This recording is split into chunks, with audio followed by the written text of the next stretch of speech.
नमस्कार मित्रांनो, मी उत्कर्ष मोहिते, रांगोळी आर्टिस्ट. हा आपला यूट्यूबचा फर्स्ट ब्लॉग आहे. आज आपण वैष्णव शोपीसला बारामती रोडला आहे. शोपीस खूप छान आहे. इथं तुम्हाला गणपती आणि गौराच्या डेकोरच्या खूपच इथं व्हरायटी पाहायला मिळतील. इथं गौराच्या मुकुट तर इतके सुंदर आणि सुबक देखणे होते आणि इथं लोकांचा क्राऊड तर इतका होता की आज लोकांनी ठरवलं असतं की बाबा या बाप्पाला आपण आपल्या घरी काय नवीन ट्रेंडी डेकोर करता येईल.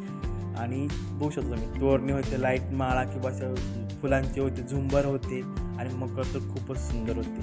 आणि इथं बैलगाड्या ह्या इथं बैलगाड्या खूप ट्रेंडी 4-5 प्रकारच्या बैलगाड्या आहेत असं मोठ्या तुम्ही बघू शकता आणि फायबरचे बैल आहेत. आणि हे बघू शकता तुम्ही इथं घराला लहान ते छोट्यापर्यंत तुम्हाला प्रत्येक घराचं डेकोरेशन तुम्हाला एका जागा मिळतं. आणि ते पण तुम्हाला हे 12 बुलतार आहेत जे आपण गवऱ्यातून मांडू शकतो. ते तुम्हाला नवीन नवीन प्रकारच्या फुलांच्या माळा किंवा फुलांची वेल तुम्हाला बघू शकता. आणि त्याच्यात एक होते ते मोर होते, खूप सुंदर आणि मोर होते, ते ट्रेंडी मोर होते. मित्रांनो, तुम्ही लवकर या शॉपला व्हिजिट करा आणि आपल्या गणपती बाप्पाला डेकोरेशनला लवकर खरेदी करा. आपला यूट्यूब चॅनल आहे उत्कर्ष मोहिते रांगोळी आर्टिस्ट, त्याला सबस्क्राईब करा, लाईक करा, व्हिडिओला शेअर करा. थँक्यू.